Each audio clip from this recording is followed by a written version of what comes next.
Halo guys, bertemu kembali bersama kami di channel Kirosan Story. Jangan lupa di subscribe ya guys. Di video kita kali ini, kami akan mereview sedikit wisata sejarah yang ada di daerah istimewa Yogyakarta.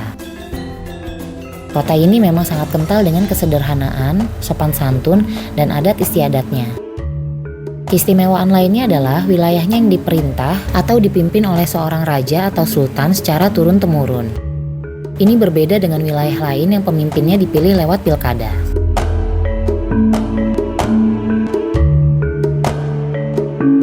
Ngomongin soal raja atau kesultanan, di jantung kota Yogyakarta berdiri sebuah istana raja yang megah. Istana atau warga lokal biasa menyebutnya sebagai keraton. Ini digunakan sebagai tempat tinggal raja beserta keluarga dan para pengikutnya secara turun-temurun hingga saat ini.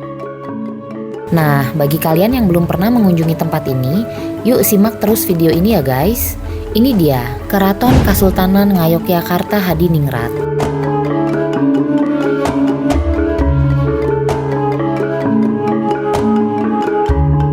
Menurut sejarah, Keraton Kasultanan Ngayogyakarta Hadiningrat atau biasa disebut Keraton Yogyakarta merupakan bagian dari kerajaan sebelumnya, yakni Kerajaan Mataram.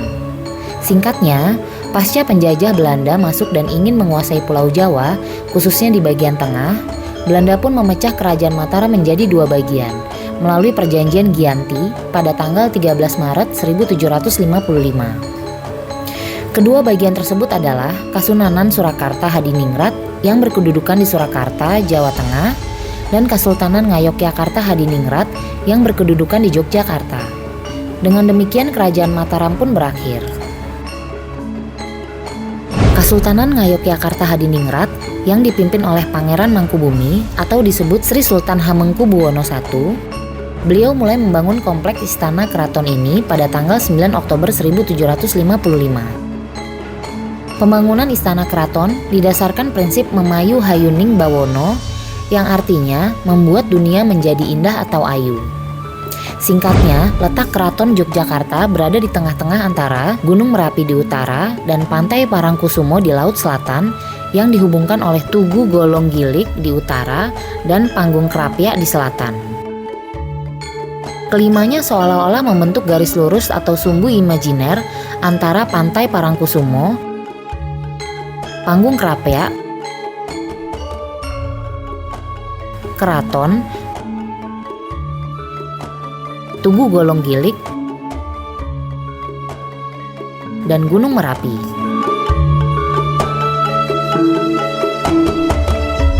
Menurut filosofi Jawa, sumbu tersebut melambangkan Sangkan Paraning Dumadi, yaitu menggambarkan perjalanan manusia dari lahir hingga menghadap pencipta.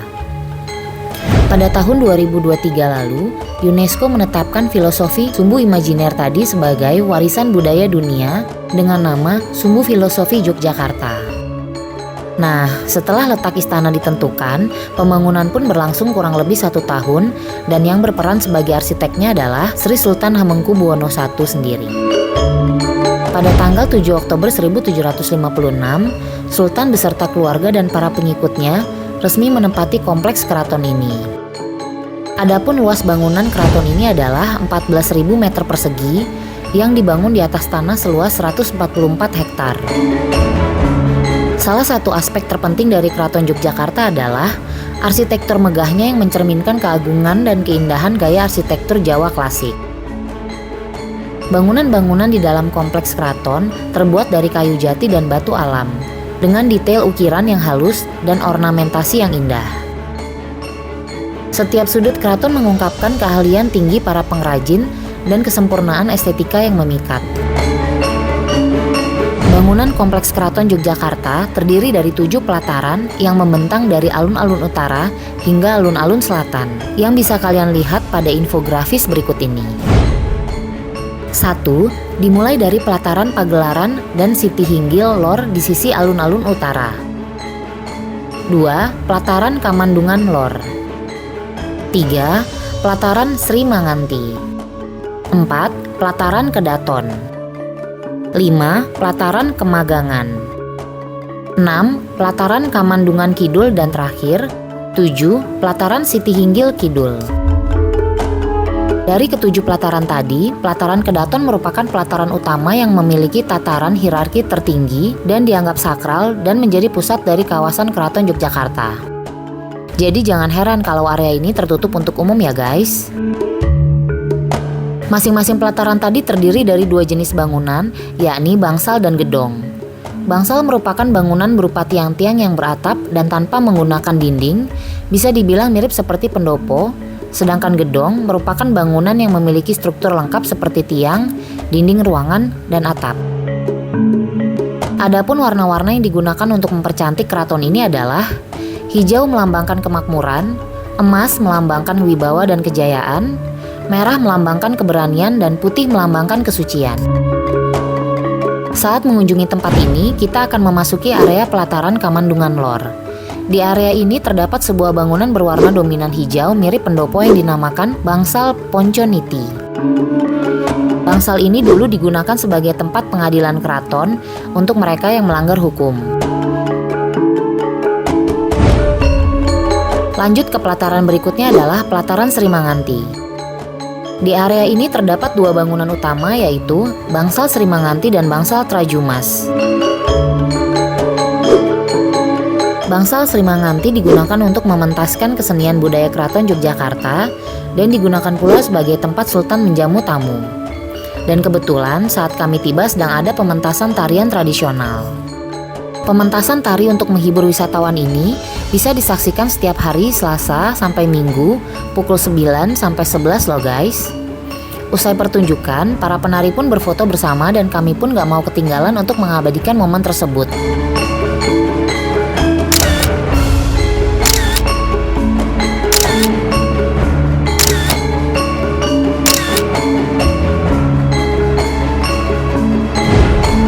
Bangsal selanjutnya yang ada di pelataran ini adalah Bangsal Trajumas yang pada saat ini digunakan untuk menyimpan beberapa benda alat musik keraton seperti gamelan, gong, dan lain-lain.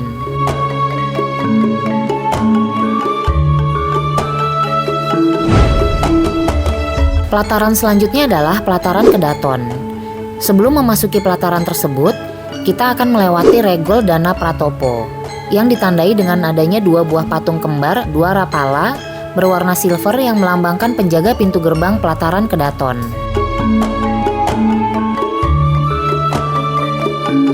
Memasuki pelataran Kedaton, area ini merupakan pusat dari kompleks Keraton Yogyakarta yang memiliki tataran hierarki tertinggi dan dianggap sakral. Area ini cukup tenang dan terlihat hijau dengan banyaknya pohon-pohon pelindung di area pelataran. Terdapat kurang lebih 19 bangunan di area pelataran Kedaton ini. Tentu tidak semua bisa dimasuki oleh wisatawan. Maklum, area ini merupakan tempat tinggal Sultan beserta keluarga. Di antara sekian banyak bangunan, ada beberapa bangunan yang menarik perhatian kami. Di antaranya Gedung Kuning atau Jene. Dikatakan demikian karena warna bangunan tersebut berwarna dominan kuning dan putih. Bangunan ini merupakan rumah tinggal dari raja atau sultan ya guys. Bangunan selanjutnya disebut Panti Sumbaga, yang merupakan bangunan yang digunakan untuk menyimpan barang-barang sultan yang ditandai dengan patung dua ekor singa dan sebuah cermin besar bergaya klasik yang menempel di sebuah dinding.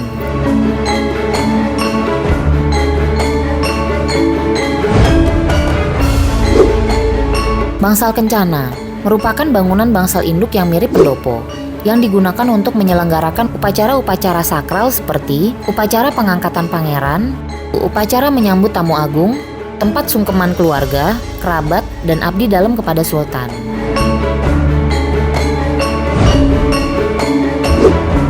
Bangsal Manis letaknya tepat di sebelah Bangsal Kencana dan menghadap ke arah timur. Bangunan ini dipergunakan sebagai tempat perjamuan resmi bagi tamu-tamu kerajaan. Selain itu, tempat ini juga digunakan untuk membersihkan benda pusaka kerajaan pada bulan Sura.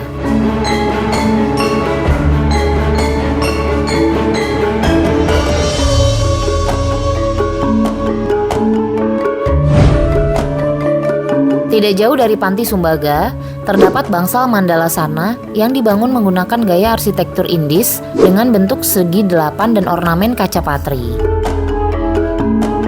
Fungsinya sebagai tempat para abdi dalam bermain musik untuk menyambut para tamu kerajaan.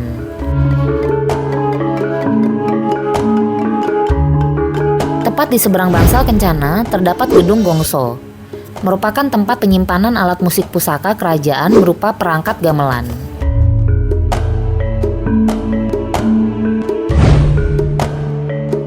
Lanjut di sebelah selatan pelataran ini, kita akan menemukan Gedung Patehan, yakni sebuah ruangan yang merupakan bagian dari dapur istana yang khusus menyiapkan minuman teh untuk upacara adat dan kebutuhan sehari-hari.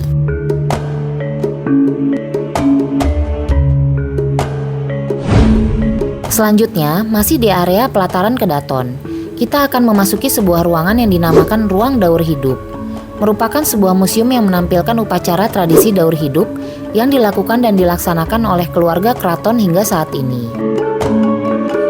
Upacara tersebut ditandai mulai dari manusia dalam kandungan, saat lahir, masa remaja, perkawinan, dan kematian. Berbagai jenis pakaian adat yang digunakan keluarga keraton dipamerkan di sini. Dan tak ketinggalan, berbagai jenis kain batik dan makna dari penggunaan motif-motif batik tersebut lengkap tersaji di area ini, guys. Beralih ke ruangan selanjutnya, berupa laboratorium konservasi dan pemeliharaan koleksi yang dapat dilihat secara langsung oleh pengunjung. Pengunjung yang datang dapat melihat proses perawatan koleksi milik Museum Keraton Yogyakarta seperti lukisan, patung, dan lain-lain.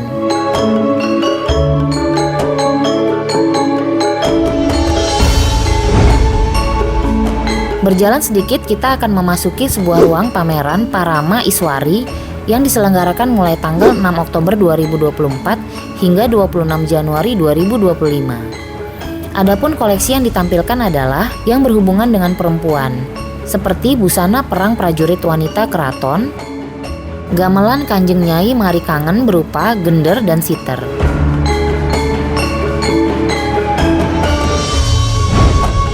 Juga ada stand khusus menampilkan Gusti Kanjeng Ratu Hemas selaku Permaisuri Sri Sultan Hamengkubuwono X berupa foto berbusana saat kirap Jumenengan dan lencana bintang Mahaputra Utama dari Presiden Republik Indonesia, kursi Permaisuri, dan masih banyak lagi, guys.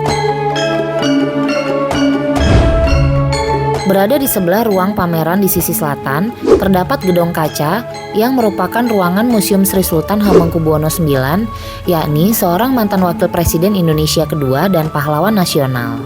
Tapi sayang, saat kami berkunjung, area tersebut sedang ditutup untuk umum.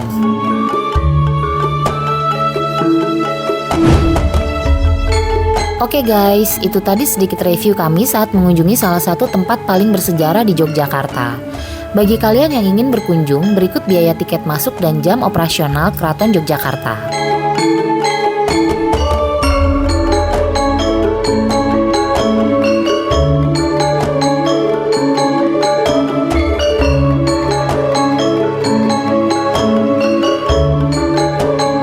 Terima kasih sudah menonton. Jangan lupa like, komen, subscribe, dan share video ini. Sampai ketemu di video selanjutnya ya guys. Bye-bye.